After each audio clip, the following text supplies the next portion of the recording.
Hi, I'm Sam Kelly. I'm an artist and educator, and today I'm going to show you a St. Patrick's Day craft for kindergartners.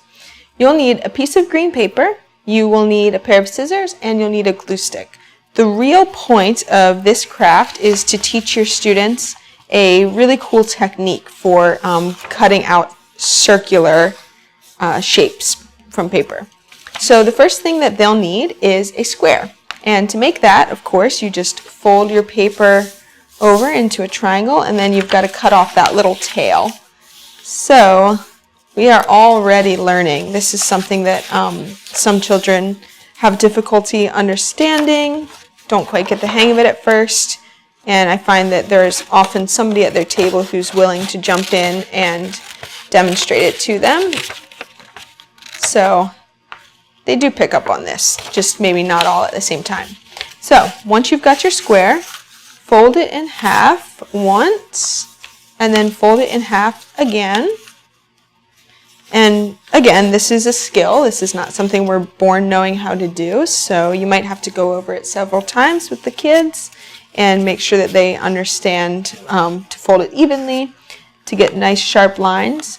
You're going to also fold it in half diagonal to make a triangle, and this is important. You want to fold it with this part where you see the many layers of paper, and this part where you see the paper is folded. You want to keep those together. So you're going to fold it here, and you should have one side of the triangle that shows you 3 folded bits. You'll have one side that shows you a bunch of different layers of paper, and then you'll have another side that's the long side, and that's just one fold. This is important because of where we are going to cut. So we're going to make a shamrock, and we're going to do it by cutting into this side that has the folds. We're going to cut way down near the edge there, but we're not going to cut all the way down because then we just have 4 pieces of paper. And we're going to do kind of like a heart shape. So if your kids are familiar with cutting out a heart, they should understand this, but you again have to leave this little bit here intact for this to work. So once you've done that, you unfold it, and voila, you have a 4-leaf clover. You can also use this technique for cutting out circles. If you really get good at it, you can cut almost a perfect circle out. So with your remaining paper, that little tail that you cut off in the first step, you can make a stem.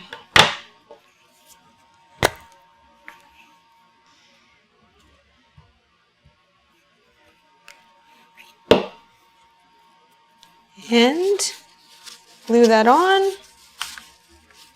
right there in the back. And you've got yourself a lucky 4-leaf clover for St. Patrick's Day, and your kindergartners have learned a new skill.